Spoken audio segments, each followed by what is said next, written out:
Welcome to episode 14 of the Goblin Cast, and in today's episode, we're going to be looking at House of the Dragon Season 2 and 1. House of the Dragon Season 3 is only about a month away, and so I figured let's dive back into some of my main topics that I was talking about after House of the Dragon Season 2.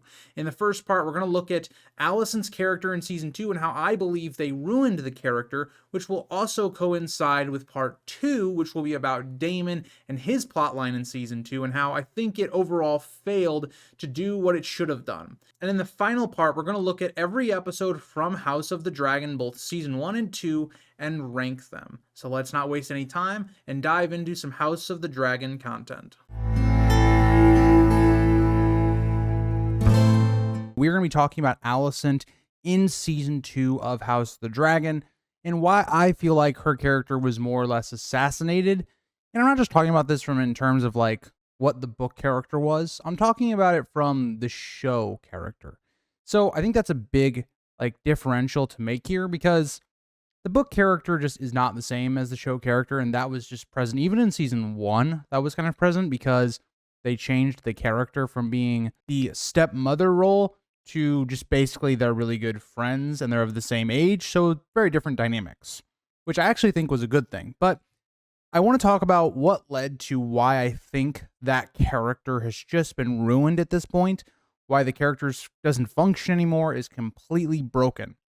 Now, to actually fully understand where I'm coming from, I can't just talk about Season 2, because I need to talk about everything that the character has led up to getting to the point she is in Season 2 and why that's so detrimental. So we're going to talk about all of that in today's video. Alicent in Season 1 is, in my opinion, the second best written character outside of Viserys. And so that's why I think it's so important to talk about this character. And it's not to say that Alicent was a perfectly written character in the first season. She wasn't. She has some issues at the very end of Season 1 that pretty much define her into Season 2.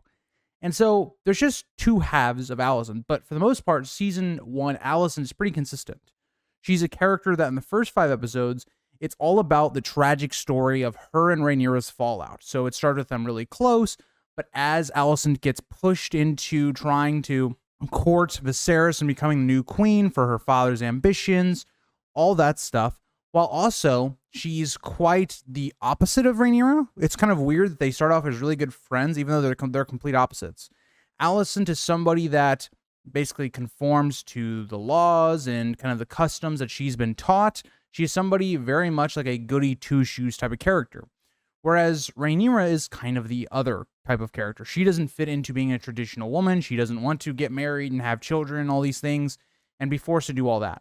She's someone that's very rebellious. She's a dragon rider. She's a very stereotypical type of Targaryen female. A lot of the Targaryen females kind of have the same layout, that they don't fit into that traditional women role in Westeros.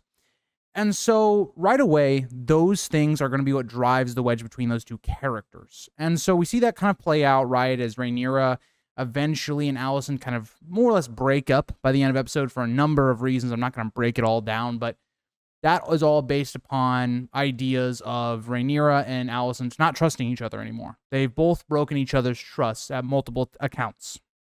And so that paves the way for Alicent to basically make her green dress scene in episode 5, which I have raved over because it's by far my second favorite scene of Season 1. And if it wasn't for Viserys' just badass moment, Alicent would have the number 1.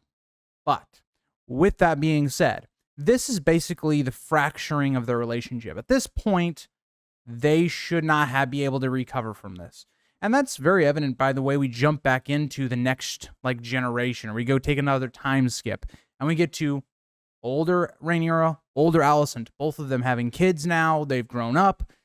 They are very different people, and they also aren't even communicating to each other anymore. So that's kind of the point of it. You come back to the character of Alicent, and she is someone that still does not like Rhaenyra. She has basically been thwarting Rhaenyra almost at every single turn. She has been furthering her own family's interests up to this point, it seems like. That's what we kind of learn from episode 5 to episode 6. And, she's basically trying to show Viserys that Rhaenyra's sons are bastards based on the idea that Alicent is someone that always tries to follow the rules.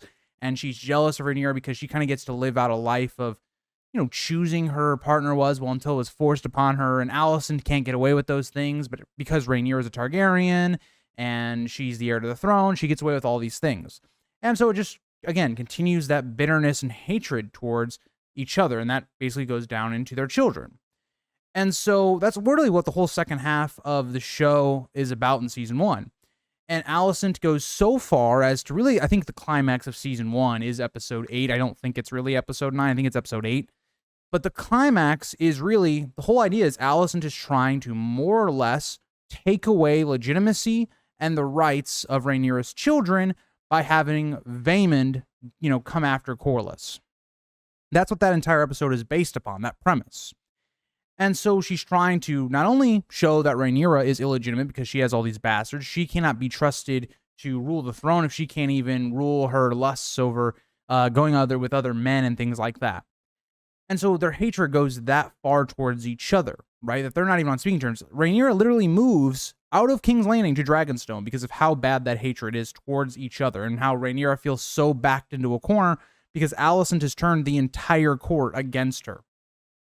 And so she feels pretty backed down because she is sleeping with Harwin. Her sons are bastards. She's trying to escape that. And so when you get to the end of season 1 and you come to this idea where Alicent is, again, the feast scene is really weird because now that we see how season 2 plays out, it definitely was supposed to be one of those things where Alicent was, willing to forgive Rhaenyra and was willing to just back down and let Rhaenyra be the queen off of basically just one little conversation and speech thing. I always found it weird because when I first watched the episode, I thought all that was just a front just to kind of make Viserys happy. And then because the tensity goes right back up to 100 as soon as Viserys leaves. That's not the case. And so this is kind of where the beginning of, I think, Alicent's kind of destruction of her character begins. It kind of goes back to season 1. And I didn't think it was that huge of a deal because I thought, okay, well, Rhaenyra and Alicent will be apart and they'll kind of grow to then hate each other more. And this is where we kind of get into season 2. So because Alicent puts Aegon on the throne because of hearing Aegon's name, because of the dream that Viserys is talking about on his deathbed, which I've still talked about, it's kind of like confirmation biased. Alicent's hearing what she wants to hear. She already wanted to put Aegon on the throne, but she just needed some confirmation. Because that's one of the big whole things of episodes 6, 7, and 8 is Alicent preparing Aegon to rule and forcing him into that. She's the one that forces him to become the king by the time the next episode rolls over. So when you have the next season come, and Alicent is a character that she starts the season kind of in a place where it's how do we fix the situation that's going on, right? She doesn't want this all-out war to happen. She wants kind of patience. She doesn't really want to kill Rhaenyra. She's trying to apologize for Luke's death. And all of that kind of makes sense, right, to start the season. But then when you start getting things like, in episode 1, Jaehaerys' death, that should have been a huge motivator for Alicent. And yes, she feels some guilt about that. She feels a bit of sadness. But none of that anger is really ever shown to, Rhaenyra, for instance. And so the big problem with season 2 comes in is it's just Alicent almost feels like she is just pitying herself. Because Jaehaerys' death, where it does evoke some sort of guilt and sadness from the character of Alicent, she feels guilty with sleeping with Cole. And I think some people get on the writing about, okay, well, Criston Cole and Alicent being together, well, wasn't that Alicent's big stick in the whole last season about, stuff Rhaenyra was doing? Now she's doing the exact same thing. I don't mind that at all because I think that's very human, right? Alicent was so angry, so jealous of Rhaenyra because that's kind of the life she wanted to live. She wanted to be able to, go with the men that she wants to go with and do all these things. She wants to have some sort of type of freedom. And that's what they were kind of trying to do at the very end of the season, but it just fell flat. And so as we go with this character, the issue you run into right away is the core central theme of season 1 was that hatred between the two characters of Alicent and Rhaenyra and them growing apart.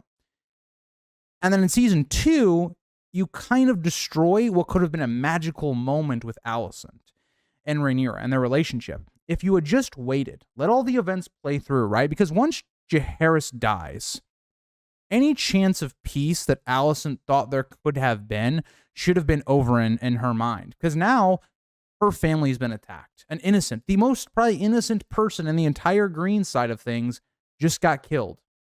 And savagely killed at that. Okay, and at this point, let's also remember, Alicent is a character that cares about her children, or at least shows it. She might not be a good mother, but she at least cares about her children. She was willing to try and kill Rhaenyra after Aemon's eye was taken in episode 7 of the first season. So it shows she does care about her children. She tries to reach out, tries to comfort at least some of her children, and Helaena at least. And she seems to, like, care for Aegon. Like, even when we get to after Rook's Rest and all that stuff, she is constantly, it seems, by his bedside. So she does care about him. And she cares about Helaena. She cares about Kristen Cole. She cares about her father. They still have a good relationship, even in this season, regardless of what happened, in season 1. They still had a pretty good relationship. Her and Gwaine seem to have a good relationship. She has a son that she hasn't met, but by all accounts seems to be a good a man, growing into a good man at least. And so you have episode 3 to me, which is just weird. It was kind of the first domino of screwing up Alicent's arc. Because yes, I do agree that Rhaenyra and Alicent needed to meet again. I'm not disarguing that at all. But the fact that it comes only 5 episodes after they departed from each other. Let the characters grow. Because when you have them not with each other for so long, right? When you have these brutal events happening where this person's losing this and this and this and that and all of that's going on, it makes the conflict when those two characters meet again even more intense. Because you, in your mind, think about any person that you maybe have had some sort of argument with. When you haven't seen that person for a long time and you see them doing actions that are maybe harmful to you, you think about the rationale and you haven't talked to them. You start thinking about what they would have done and what their rationale was. Like, think about how much more powerful it would have been if we saw Alicent and Rhaenyra. Maybe their first time back was either at the end of this season or the natural book point would have been in the next season, right? In the very beginning of season 3. How powerful that moment could have been, because you would have had 2 completely different characters at that point. And so the other domino to this that doesn't work to me is that Jaehaerys' death in the first episode of season 2 seems to play no role in Alicent as a character. Like, after episode 2, that's never thought of again. Even in the finale, when Rhaenyra brings up the whole idea of a son for a son, she doesn't even mention Jaehaerys. So the overall point that should have been the breaking for Alicent of any type of peace or anything like that should have been episode 2. Your grandson just got killed brutally. And for all you want to say about Alicent, how she is as a mother, you can't doubt that she cares about her family at least, right? Her whole motivation for why she put Aegon on the throne is because, well, Rhaenyra was going to kill her line, right? So, well, that's a lie she was being told by Otto anyway, and that's kind of proven to be maybe that's true type situation. And so you have this idea where Alicent never seems to, like, fall apart. She doesn't seem to break. Because I don't mind them going the route that Alicent is someone that is completely broken by the war and the conflict. So by the end of the war, she's just a hollow husk of herself, right? She's just deeply depressed and feels guilty about everything that she did that led to this war. Well, that only really happens after she loses power. Once Aemon takes her off the small council, that's when we see her going on camping trips, and it seems like this was a suicide attempt that she has, and all this stuff. You're now sitting here and you're going, okay, wait a minute. So is Alicent just upset because she has no power now? Is that really the thing that turned Alicent against her entire family? Was her being removed from the small council? And I know people might have other interpretations for the character. I'd love to hear what you guys think, because Alicent is, well, going into this season at least, was probably one of my favorite characters, even though I am Team Black. I think she was one of the best written of the first season. I just feel like this happened too quickly, in my opinion. I think we shouldn't have seen Alicent completely break down until the next season. I think this season they had the right idea of, if they're going to go like the sad route, she doesn't become more angry and spiteful towards Rhaenyra, then it should have been, I think, a little bit of a slower descent, right? You know, one thing after another. There's a certain moment that I think really would have triggered that well. But by the end of the finale, Alicent seems to be, I guess, so sad and desperate of wanting freedom and all this stuff. It comes from a place of, oh, Alicent's just sad she doesn't have her power anymore. Because she gives the effect that she doesn't care about her family. She doesn't care about her sons that are still alive. She doesn't care about Aegon, who she's shown that she cares about, at least as she's hovering over his bed in, you know, the last 4 episodes of the season. She doesn't, you know, care about her other son, Daemon, who is leading in the middle of a war right now. Like, I don't understand how she thinks giving up King's Landing is going to help the rest of her family. It just fundamentally doesn't make any sense. Otto Hightower, who she doesn't know is in prison at this point, but is someone that she still cares about, he would obviously be getting executed. He's probably enemy number 1, outside of maybe Aemond for the Blacks. Daemon's, like, literally worst enemy is Otto. One of the things I criticized season 1 for was sending Otto as a messenger to treat with Rhaenyra and Daemon, when it seems almost obvious that Daemon would have killed Otto. And that should have been what happened based upon Otto, or Daemon's character, and even Rhaenyra as well. But that's a whole nother topic. And so when you get this moment where Alicent is like, yeah, just take the city and all this stuff, and Rhaenyra flat out tells her, I still have to kill Aegon. You know, I still have to kill these people because they will be a challenge to my claim, which is completely true, right? Like, let's not take this back. Like, this is not Rhaenyra being cruel. If Rhaenyra takes the throne and she doesn't kill Aegon, there will always be people like Larys. There will be all these people trying to push them against Rhaenyra, plotting. It's the same idea of the Blackfires, right? Same exact idea. And so when you come to this moment and you're sitting here and you're going, what is motivating this character? And their idea is, well, she wants freedom and she just wants out of this war. And I don't actually think those are bad motivators, but given the context of what's happening, the way she's attaining those things, it doesn't make any sense. Like, freedom, for instance, is something that Alicent has been craving for even in season 1. That totally makes sense. She's a character that's felt like a caged woman, right? She is someone that is being forced to have Viserys' babies, you know, have sex with him, even though he's like a diseased like person at this point, has visible scarring on him and all this stuff. And, you know, she's basically being forced to be like Otto's puppet for like the first 5 episodes. Then she kind of comes into her own, but, you know, even then she still is kind of forced to do some of these actions. So she wants freedom. Okay, fine. I get that. But undercutting her entire family and everybody she cares about just so she can personally get like some sort of freedom is just weird to me. And then if you even look at the other one, it's like, well, she wants to be out of this war because of the carnage that's occurring. She doesn't have power. Okay, right? Like, that could have been something they could have achieved in this season if they had done it correctly. They could have had her more or less just like straight up say she is going out of the war and she just goes back to Old Town, right? After Aemon dismisses her from the small council, maybe you have her go to Old Town and whatever, right? Maybe they change that, you know, because in the book something else happens, and so I won't talk about that. But there were so many more opportunities with the character of Alicent, given how interesting her motivations are as a character and how interesting the show has done her character up to like the back half of season 2. And they kind of just threw it all away. They threw it all away because they needed to have Rhaenyra and Alicent talk numerous times. If you would have asked me at the beginning, like right before season 2 started, that Alicent and Rhaenyra would meet not once, but twice in this season, I would have told you were smoking crack, especially in an 8-episode season. The characters just have no growth. They just met in episode 3. What changed from episode 4, 5, 6, and 7, where those two characters now need to be in the same room again? They just recycle the same dialogue, except they kind of flip because now Rhaenyra has the upper hand and Alicent doesn't. It's just, the character work was so inconsistent to me with that character in this season, and then they just completely destroyed her in really one scene. It's different than Daemon's, because Daemon, I think they literally killed his character in one scene, whereas Alicent, I feel like it was a slow descent into destruction, and then kind of episode 8 was just the nail in the coffin.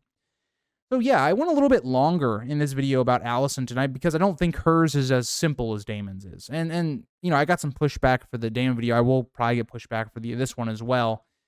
The Daemon one is just a lot more simple to explain because he has a very focused character arc of exactly where he is needing to go in that season. And then if you believe it or if you don't believe it, hinges on your interpretation of his arc in episode 8. So it's a lot more simple to talk about that. Alicent is not as simple because the character is much more complex than Daemon is in the show anyway. Daemon's way much more complex in the book than she is, but in the show, they have made Alicent a much better character and up until where we are talking about in this video. They did such a better job of her in season 1 than Daemon that you kind of have to like go through almost her entire character arc to understand why someone like me personally doesn't understand how we've gotten to the outcome of episode 8. As if you've watched this channel, you know I was not a big fan of the finale. I think there was a lot of issues that really destroyed some of the season. I think the season up to the finale was around like an 8 out of 10 area. And I think the finale just completely destroyed multiple characters. And today I wanted to talk about Daemon. I think I'm going to make a video on Alicent as well going on in the future. But Daemon to me is the one that we needed to talk about first because I think his is the most blatant in terms of destroying a character. But what we saw in episode 8 was Daemon has this vision through basically the Weirwood net. And he sees visions of Daenerys. He sees the White Walkers. He sees all these different type of things. He even sees Helena somehow in this vision, which is really weird given that that is not really how it works in the book. And that kind of turns Daemon to that being the reason that he goes for Rhaenyra. And so we got to talk about that and why that doesn't make any sense, why it destroys Daemon's character. Let's kind of take a look at where we started with the character of Daemon in season 2. The character of Daemon going into season 2 was the main villain of the series. Right now, Daemon in season 1, he was the major villain. He was the one doing all of the bad actions. He was by far the villain of the season 1. So you head into season 2, he's with Rhaenyra, and the thing that instantly comes to the forefront is, who does Daemon truly follow, right? Is he going to become king himself? Does he follow Rhaenyra? And so it kind of leads to some stuff where he messes up and does blood and cheese. That causes the breakup of Rhaenyra and Daemon. And Daemon is basically having to figure out what is he going to do, right? Like, it's very much a season where there was a lot of self-reflection about should he become king, right? Or should he back Rhaenyra and his relationship with her? You know, what did he do in season 1 that was so detrimental? Grooming Rhaenyra, how he wasn't there for Viserys, how he was, power hungry and trying to gain the throne, all these things. And all of that came to the forefront each and every week. Some people didn't like that. I personally loved Daemon's character arc until like episode 7 and or 8. And so why is that such a big issue? Well, if you think about where that was building up to, right? Because Daemon's arc was completely build up and character evaluation. That's what his entire arc was about. It didn't have a lot of plot relevance in terms of what was going on. Like, yes, he was related to the Riverland plot, but he didn't really have that much of an influence in it. If you think about the Bracken and Blackwood conflict, that was going to continue regardless of if Daemon told Willem Blackwood to continue doing those things. That would have occurred regardless. And so when you're thinking about all these things, it's more like Oscar Tully takes responsibility in gathering everybody around for Daemon, not Daemon himself. And by the time you get to the finale, well, you're sitting here and you're going, okay, well, there needs to be some sort of payoff or revelation to give Daemon's character to fix that character arc, where who is he going to support, Rhaenyra or, himself, and kind of on that track of becoming a better person. He cannot be redeemed. He's done too many horrible actions, but becoming a better man and taking those steps to do so. And so what we needed to see in this last episode was Daemon figuring that out, coming back to Rhaenyra and bending to the knee because of all the experiences that he's gone throughout the season and how that changed him and evolved him as a person. Well, that didn't happen. We see Daemon, even when he's talking with Arthur Broom, he is still the character of episode 2, of episode 3. He is still considering being king. He is still, it seems like, leaning towards not going with Rhaenyra. And so what does that change then, right? If he's the same character from episode 2 or 3, What's the thing that changes him? They have it be this vision, telling Daemon that he has this fate or role to play, showing him the White Walkers, Blood Raven, all these things. And it makes Daemon become one of these characters where he can't control his fate anymore. He has a role to play. And it goes against every single thing that George R. R. Martin has ever written about fate, about how you can change your future and all that. And it takes a character in Daemon who is very much against that. Daemon was somebody that always wanted self-control, the ability to control his own actions and things like that. One of the reasons he goes away from Rhaenyra. And so when you take a character and shift him in one scene, it fundamentally broke the character, because now I'm sitting here looking at Daemon as I thought he was the best character arc and best plot line of season 2 up until the very end. You destroyed it, because what should have happened to have a natural character development sequence is you have Daemon building up throughout the whole season, and eventually, because of a combination of all these visions, all these things growing, his conversations with Alice Rivers, he should have come to the point where he backs Rhaenyra because he knows that's the right thing to do and what he should have been doing to begin with. He should have had that character arc. And you could have even seen it with the conversation that he has with Brune, is you could have had him like talking to the character and saying, no, I'm going to back Rhaenyra, because that is the person that Viserys chose to be his successor. But they didn't do that.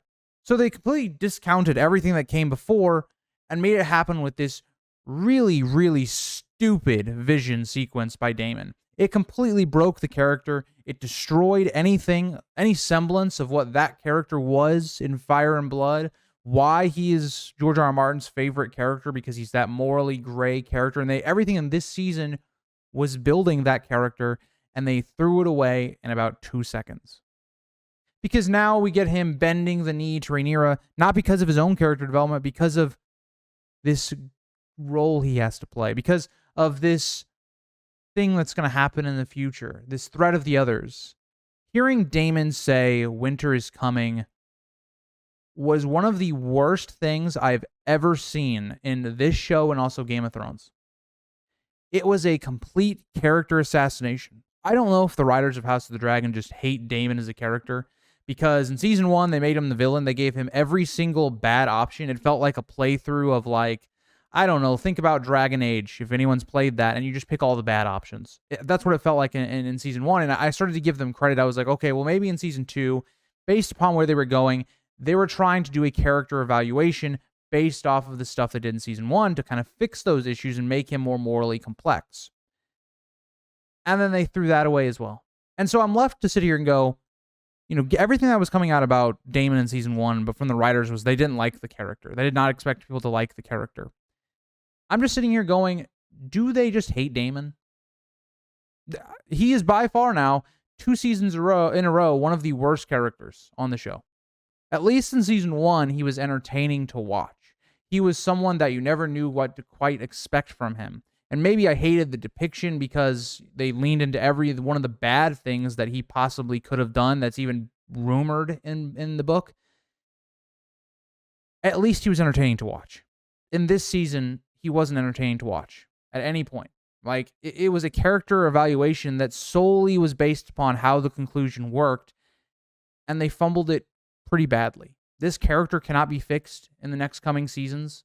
This is a character I don't want to see on screen anymore. He is broken.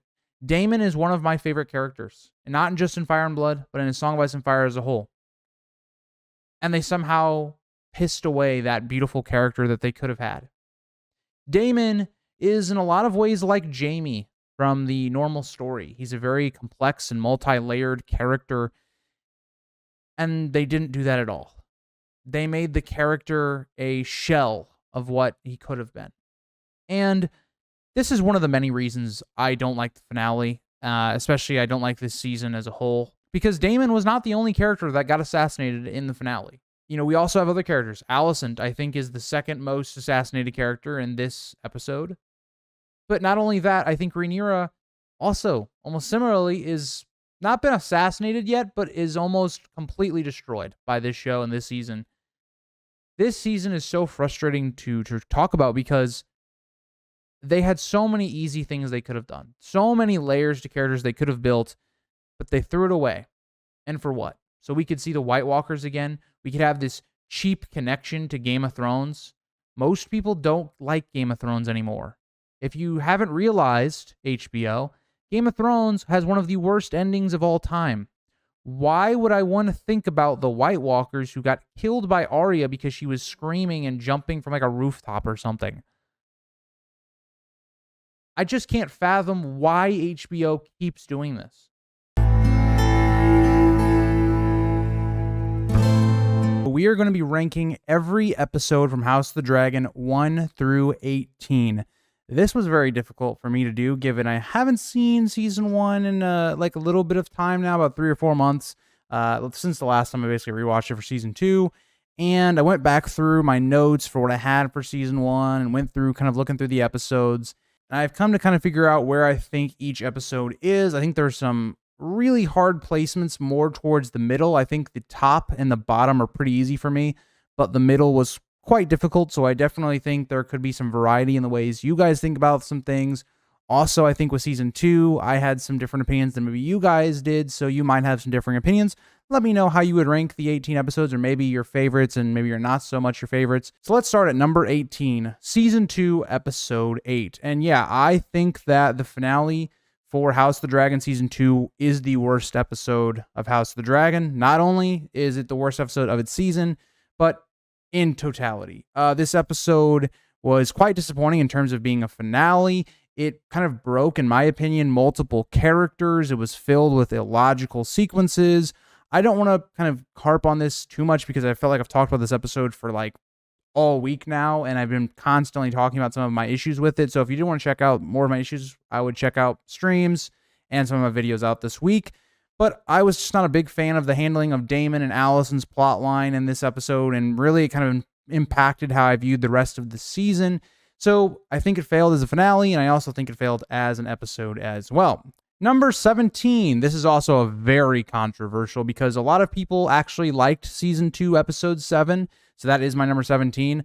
I was not a fan. I did not like the way some of the things were done in terms of the sewing, the logic behind like Rhaenyra, for some reason, just sending everybody out to basically be burned alive. That didn't make any sense in terms of Rhaenyra's character.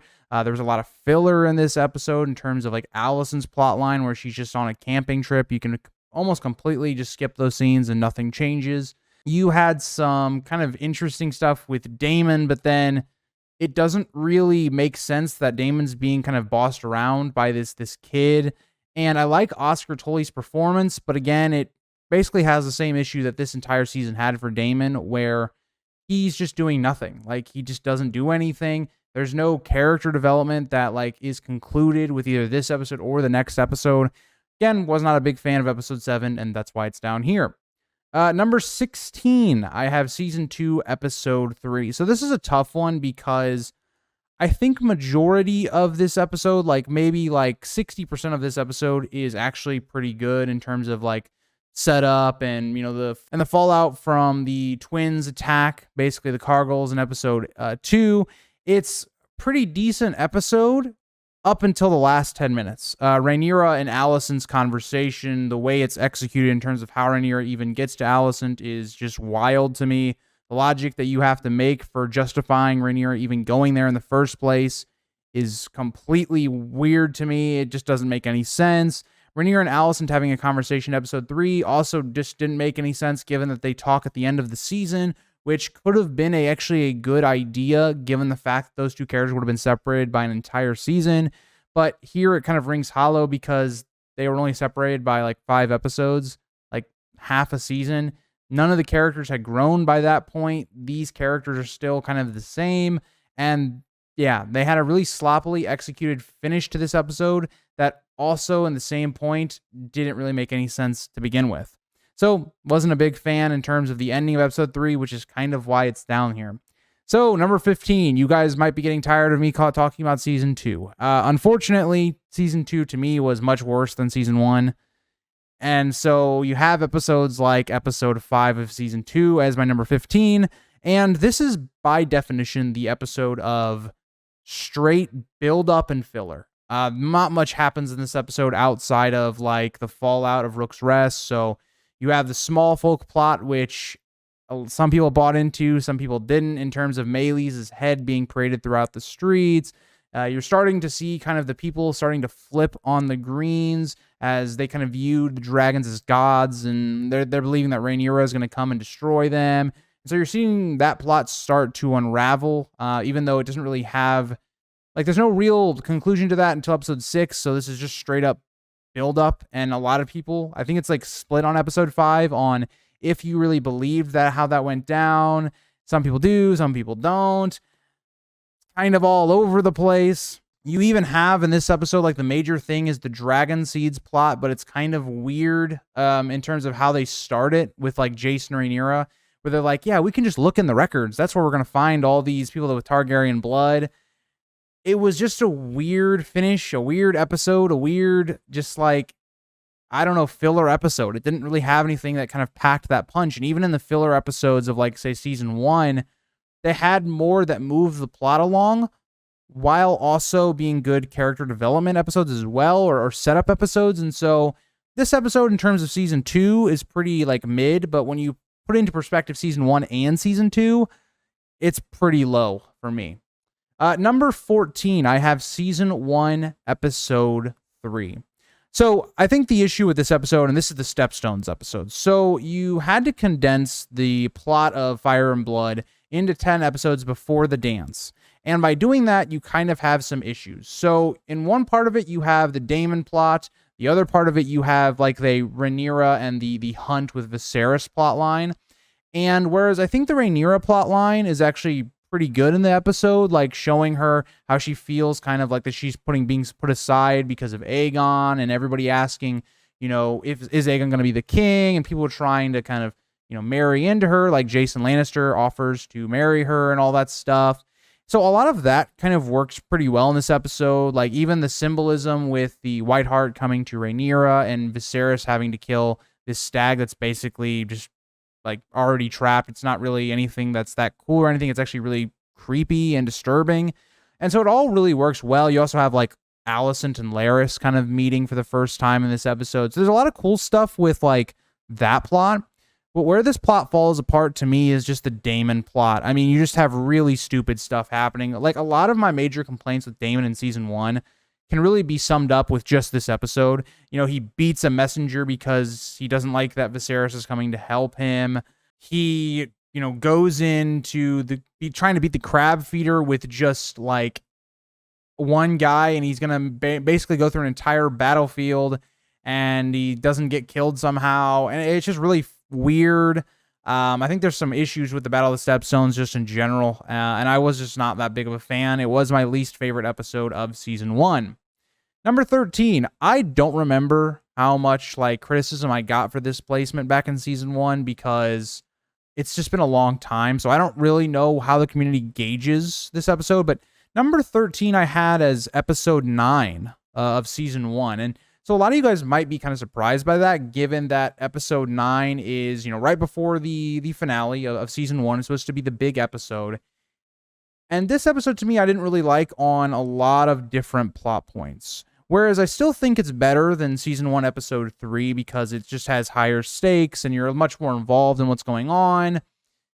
I have a number of problems with it. Episode 9 is really where Alicent's character starts to deviate from what was being set up for her the entire season. We have the Viserys dies, which is the big plot point of the episode, and you have Alicent, you know, hearing in the last episode that she believes that Aegon is the one that Viserys wants on the throne. And so she's sitting here and she doesn't want to go into, like, violence and war with Rhaenyra, but at the same time, she's been propping up Aegon to be ruler the whole time. And so she acts really surprised that, like, these people are trying to put Aegon on the throne. Like, it just feels really weird. It feels like a very forced, like, split between the Greens, where you have, like, Alicent versus Otto and trying to get control of Aegon. I just find that plot to be dragged on and really not that interesting to me. While also then at the very end of the episode, you basically have the destruction of Rhaenys' character. And you also have this issue where it basically goes against everything George, you know, writes. Like, we have this glorification of Rhaenys. There's heroic music playing, and it's just, she just killed hundreds of innocent civilians. And then she also could have killed the Greens, but didn't. And it just doesn't make any sense. So, like, episode 9 is better than some of the episodes below it because it has a lot more importance. It has a lot more, like, stakes to it. But I think there's a lot of issues with episode 9. And I think a lot of those issues actually kind of creep up into season 2. So because of the way that they went with season 2 kind of also hurts this episode a little bit, in my opinion. But I don't know. Let me know what you guys think about episode 9, season 1. I think it's a weird placement to me. Number 12, I have season 1, episode 6. So this episode has a really tough job, and you can really feel the time skips in this episode. We go from the young Rhaenyra and young Alicent, now we're in the future, so we have new characters, we have new cast, and you have to introduce all these things. So there's a lot of different plots all happening at the same time. You feel Rhaenyra is starting to get boxed in, right? You know, Alicent is basically turning the court against her.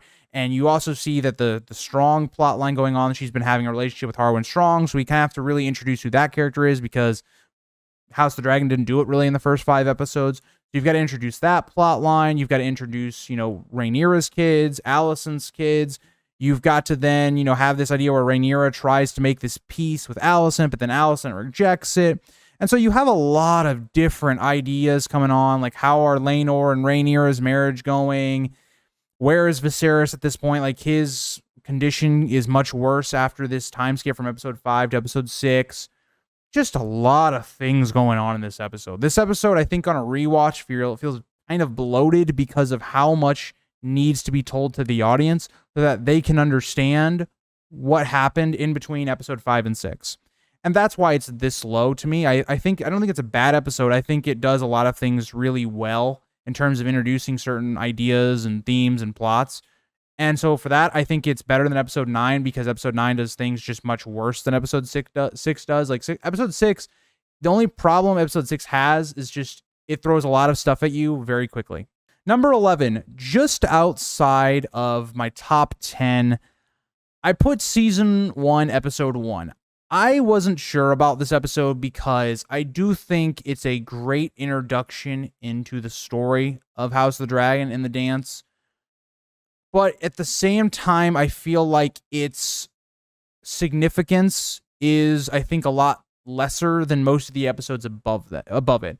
It doesn't have like that huge moment that most of the episodes going forward are going to have, or it doesn't have like insane character work. Like it does in some regards, but because this is the opening episode, we have to spend about a little bit of time with each of our main characters. So Rhaenyra and Alicent get a bit of screen time together because they're, you know, friends now, and Alicent's been aged down. You've got to introduce Viserys. You've even got to do like at the beginning, you have the Jaehaerys stuff at the Great Council. You've got to have, you know, Daemon be introduced. Kristen Cole's kind of introduced in this episode. Otto and Daemon's rivalry is introduced. Like, there's a lot of things. Again, it's kind of the same issues of episode 6 in season 1, where you have a lot of stuff you've got to put in there, and it's not as good as Game of Thrones. It's not as done as well, but it's still really good. Like Emma Aaron's like death is tragic in this episode. You know, mixing her, you know, dying in, you know, the bed and trying to give birth, while then also you see like in the tourney, you know, that battles going on and stuff like that. It's really well done, really edited well. And so I really do like a lot of things in episode 1. I just think in terms of stakes and in terms of, you know, what we actually get in the episode, I think it pales in comparison to most of the episodes above it. Entering our top 10, back to season 2, I have episode 1 of season 2. I think this episode is just a middle-of-the-pack good episode for House of the Dragon. Like, if you look at season 1, I think pretty much every episode in season 1, outside of like 2, are like an 8 out of 10 or above. So in my regard, episode 1 of season 2 is just kind of there in the middle. I think it was a really good episode up until Blood and Cheese. And so Blood and Cheese to me was really disappointing. It was good enough for the casual audience. It did what it needed to be done. And I don't think it was like anything horrible like we see like in episode 8, for instance. But I just don't think it really packed that punch that it could have. As me, a book reader, you know, knowing what Blood and Cheese is, I don't think it ever hit those heights. And so I think it was a good start to season 2, right? I gave this episode an 8 out of 10. I just don't think it really got to that next point, didn't get to that next level. And I think this episode really, when you look back on it, was the episode that could have been one of the best of the entire series. but it just missed that opportunity. It just missed going a little higher. Number 9, I have season 1, episode 10, and I really struggled with where to put this episode. I thought maybe this could get one more higher, be number 8, but I thought I kind of went back and forth on it. The finale of season 1 is really weird because there's a lot of great moments, like really high moments that are awesome to watch on a rewatch, and some things I've come around on. I'm a little bit more positive on episode 10. But there's also things in there that just you can now tell on a rewatch where they're going with it, and it hurts it. And even when I watched it for the first time, I saw some things that I didn't really like in this episode. So one of them is Daemon choking Rhaenyra. It just feels like it comes out of nowhere. It feels like something that didn't need to be there and was just to make the audience hate Daemon. Wasn't a big fan of that, and even came out after like that season drop that was the case, that they just wanted Daemon to be hateable. They didn't expect people to like him at all. And that's very apparent in this episode in multiple scenes.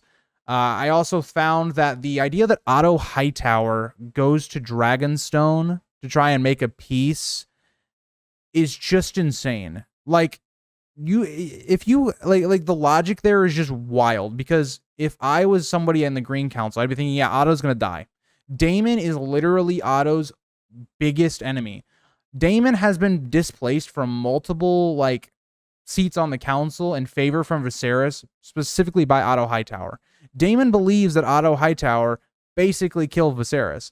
And Rhaenyra also as well. How is she going to be feeling about this? Like, it just doesn't make any sense to me, like, especially on a rewatch, as to why Otto wasn't imprisoned. It makes zero sense in terms of the blacks. And so I wasn't a big fan of that. But there's some other stuff, right, as to why this episode is higher up, is Rhaenyra's coronation is one of the best scenes of season 1. It has so much emotion and weight to it. And I really love that scene. I think a lot of the Black Council stuff, preparing for the next season. I even think where this season ends, the shot of Rhaenyra when she learns about Luke's death, is still haunting. Emma Darcy's acting is so good in that scene. And it's so frustrating to rewatch that scene and now look at season 2 and go, where was that? It felt like we were teased for something more. And so I'm trying not to damage that episode because of season 2, but you do have to watch it and go, okay, but then in season 2, this isn't there.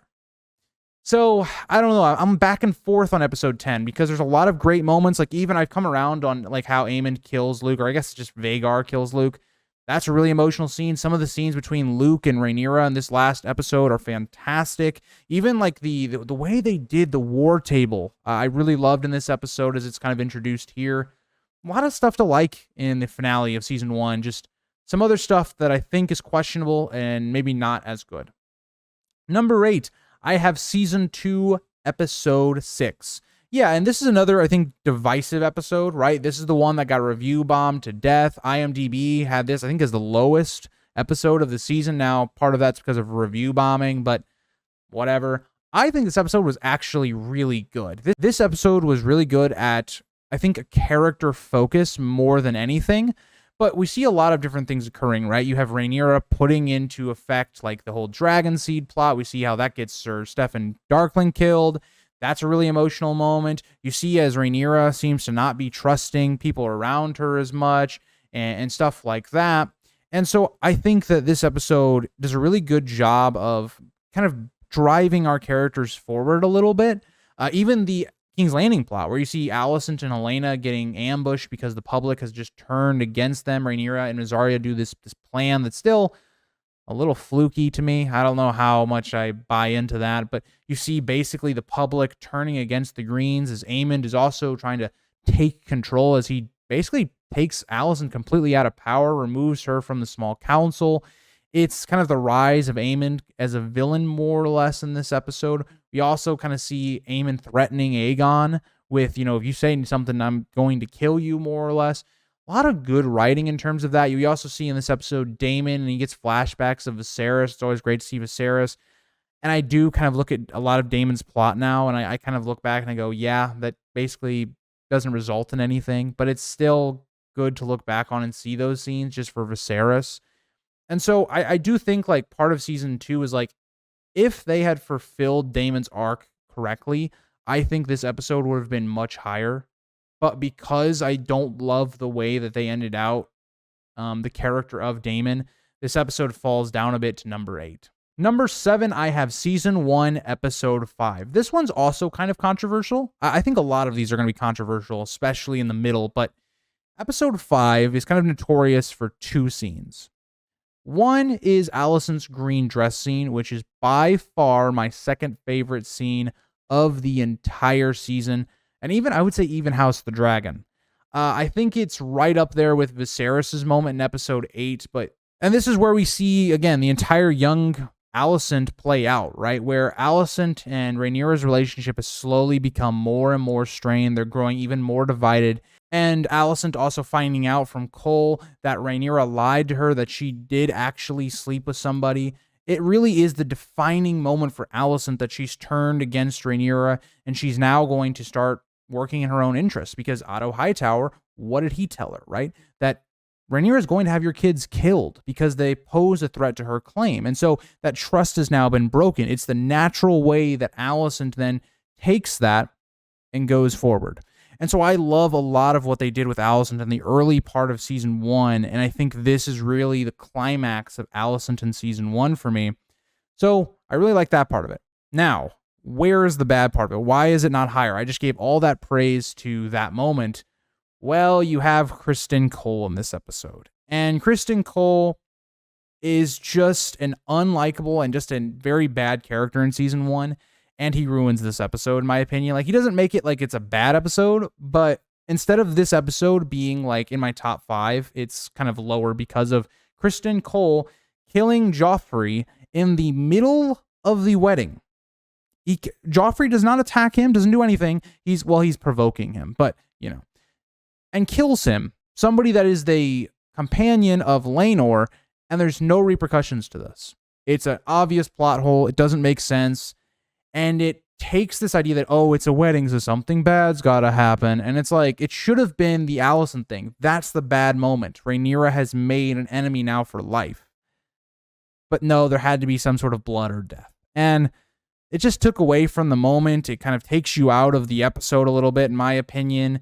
And so I think it's a good episode, but I think it could have been so much better if just one scene was removed. Number 6, I have season 1, episode 7. So episode 7 is quite a big episode. It is just a huge episode in terms of we see everybody kind of going to Driftmark because Laena has died. And it's basically a funeral episode. But what do we have here? We have all of our characters in one place.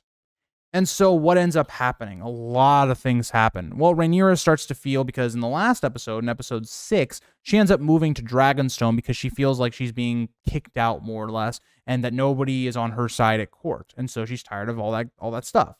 And so we see her back here, and she knows that she needs more power. She needs legitimacy, right? She needs all those things. She can't fight the Greens on her own. And so it's about her relationship with Laenor and all the problems that that's caused. And it's her wanting to go with Daemon because it gives her not only legitimacy, but it also gives her more power with Caraxes and also Daemon as a warrior and as a leader. And so there's a lot of that going on here. There's a lot of political intrigue going on, but we're also seeing what was set up in episode 6, the hatred between the two factions in terms of the kids, the next generation hating each other.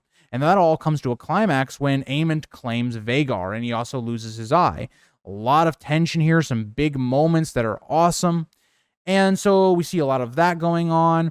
And then we also see the tensions growing as Alicent tries to kill Rhaenyra, basically. A lot of that stuff is really great here. The problem with the episode, again, and this is what plagued all of season 1. I've talked about this in lengths, right leading up to season 2. This is the one thing I wanted them to improve. Is this episode, like episode 5, I just got done talking about, ends on a very controversial moment that still has no answers even to now. Laenor's just disappearance type thing is just weird. It just doesn't make a lot of sense to me. Why don't you just kill him off or do any of those things? Because now Seasmoke has Seasmoke will need a rider in season 2, but again, Laenor's still alive, and they don't even explain any of that in season 2, so it looks even worse in season 1. So again, A lot of these episodes in season 1 are held back a lot of the times by that last moment. And that's even true in the best episode, I think, of House of the Dragon. So there it is. Number 5, I have season 2, episode 4. Outside of the Stepstones, this is really the only battle we've seen on screen. It's the only time we've seen dragon fighting dragon, and it was done really well. I think it's definitely a top 5 episode of the entire series. I think Rhaenys and, the way that character goes about, even though Rhaenys is not a good character in the show, the way she goes out is really well done. Aegon's entire plot where he feels like he's not being respected and he wants to live up to Aegon the Conqueror and being a good king and all these things, and that pushes him to go to Rook's Rest, which ends up getting him killed. But then you see also that the revelation of the last episode, right, of Aemond being caught with the prostitute that he was with and being teased by Aegon, it leads Aemond to more or less springing his trap, but also springing that trap onto his brother Aegon and almost killing him. All of that's great, right? The visuals are great. The sound design is great. The music is beautiful in the episode.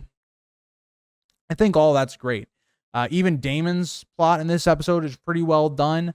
I think a pretty solid episode. I think it doesn't hit the emotional weight for me as other episodes do above it, because this episode is a battle and Rhaenys is like our primary protagonist, I guess, in this battle. And she just is not a good character in this show, unfortunately. Like, I like the actress. I love that she gives a great performance, but the material she was given wasn't great. And episode 9 basically destroyed her character, which is why episode 9 is kind of lower on this list. But I think Aegon, to me, carries the emotion of this episode and still deserves top 5, but I won't put it any higher than that. Number 4, I have season 1, episode 2. I love this episode for a lot of different reasons. So this episode, again, follows Rhaenyra. She's been named the heir. And so you see her relationship with Alicent. But Alicent, at the same time, is being basically provoked or basically made to try and seduce Viserys by Otto. And so you see that like ripple in that relationship as it's starting to crumble. You're seeing that that's going to break. And every scene that plays on where, Viserys is, in kind of a boxed in situation. Everybody says he needs to marry Laena, but Laena's this little girl. He doesn't want to marry her. And, he feels like he wants to do what he wants to do finally for once. He wants to take Alicent because Alicent seems understanding. He's attracted to her, and he wants to do all those things. And so Viserys acts out. He kind of does what Daemon does. He pulls a Daemon. He does what he wants to do, but because that decision is made, it fractures that relationship between Rhaenyra and Alicent that never will truly heal. It's that one thing that breaks them apart. And I want to say, just on rewatching some of the season and all that, Millie Alcock's acting when she realizes that Alicent, is going to marry her father is some of the best facial acting of the entire show. And I've always said the casting, the acting of this show has been great, and that really is on full display in terms of Viserys, in terms of Rhaenyra, in terms of Alicent, in terms of Otto, even Daemon at the end of the episode as he's plotting with Corlys to go to the Stepstones, and kind of that intermingled into their conversation at the very end of the episode. There's a lot to love in this episode. I really do like a lot of the things here. I think the only reason it doesn't get into the top 3 is because it doesn't reach the heights that I think the next 3 episodes reach in terms of emotional value towards the characters that are in the episode. But I think a very strong episode to me. And let's move on to number 3. So my top 3, my best episode of season 2, episode 2 of season 2. I think this episode, from beginning to end, is really well done. I think the after effect of Blood and Cheese, how that affects Aegon, where he starts lashing out at people, where that eventually is going to lead to Otto Hightower being removed as Hand of the King, probably the best scene of season 2. Beautiful acting by both actors who play Otto and also Aegon. That's beautiful of what's going on there. In terms of Rhaenyra's plot, the kind of reaction to how she's being slandered as Rhaenyra the Cruel, and her breaking of her relationship with Daemon as he goes off to go to Harrenhal, and, they basically have a breakup in this episode. The walls are kind of boxing in on Rhaenyra, And so that also prompts Aegon to do something really rash. He turns to Criston Cole in his kind of darkest hour. And this basically has the main theme of the entire war. Brothers going against brothers, these horrible crimes being committed by both sides. And basically, we have the Cargill twins battle for the end of this episode right in front of Rhaenyra. You feel the tension as the two battle it out, and they end up more or less killing each other. More or less is kind of how it works, but the suicide right in front of Rhaenyra's eyes is horrifying. The emotion is just beautiful. And like I kind of talked about with some of the other ones in this top 5, this episode to me is only outdone because I feel more emotion, and I feel that the other episodes are hitting higher heights. But I do think, as in terms of season 2, I've given a lot of criticism to season 2. Again, I have 4 of the 8 episodes as the bottom 4 of my list. But this episode was everything that this season should have been. It had great character development, great character building. It had tense moments. It forwarded the plot quite a lot. It was just a great episode to really stand out season 2. Number 2, I have season 1, episode 4.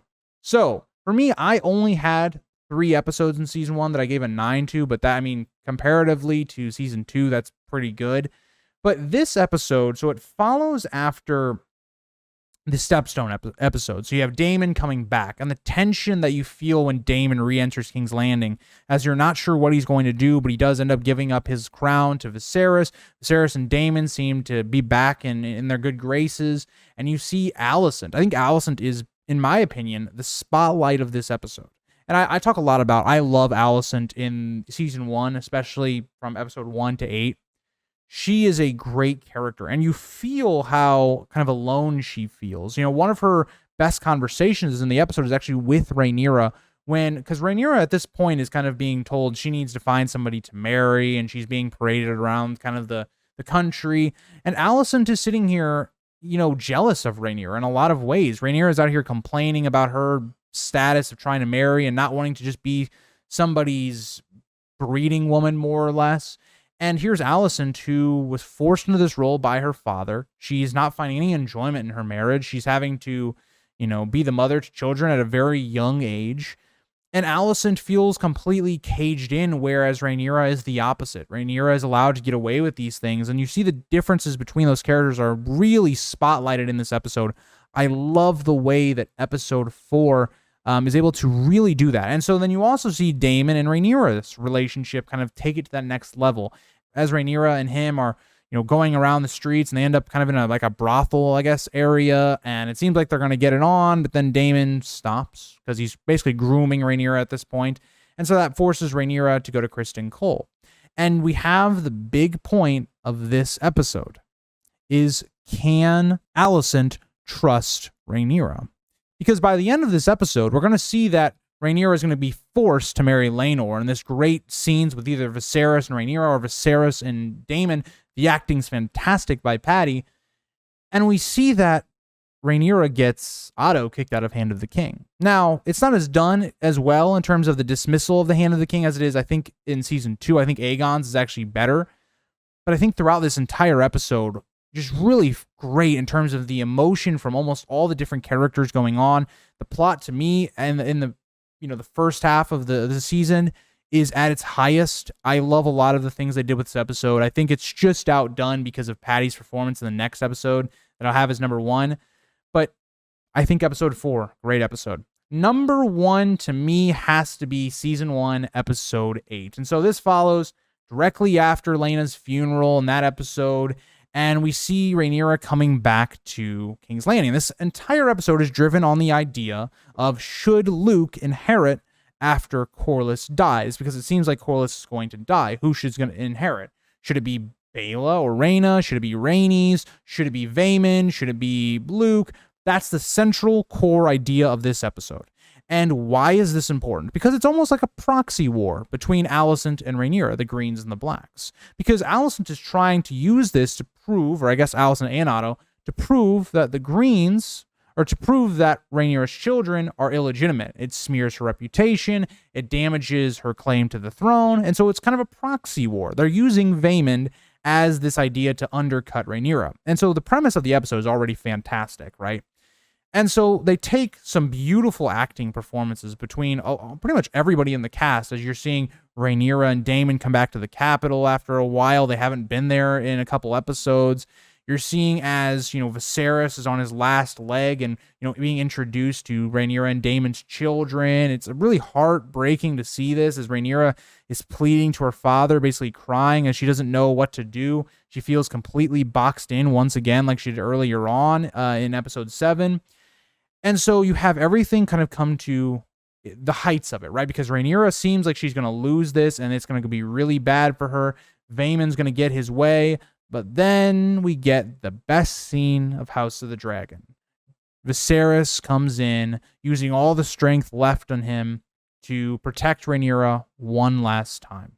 The heartbreaking moments that you see, even when Viserys, in a not a actually planned thing, I guarantee you most of you know this, but Viserys' crown was not meant to fall off and Daemon picking it up. That was totally something that just happened by Matt Smith. He just took the initiative and did it. And it's one of the most beautiful scenes in this show. It's number one for me for that reason. And even the feast scene that they have directly after this, where you can feel the tension in the room. You can feel both sides. It just feels like at any moment, the drop of a coin could set everything off. And all it takes after Viserys leaves is he believes, yes, I've finally done it. I've created peace between the two sides of my family as Jace and Helena are dancing and all this stuff.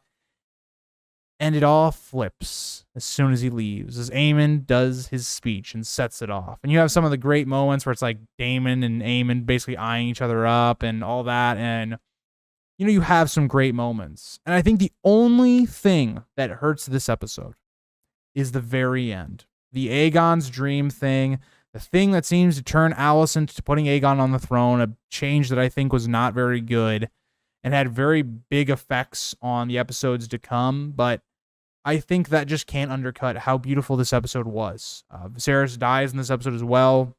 Again, the best performance, in my opinion, of the entire show. And yeah, that is my list. Let me know what you guys think. I think for me, this is the most accurate list I could probably do based off of how I grade episodes, but let me know what you guys think, and I'll see you guys in the next one. Bye, guys.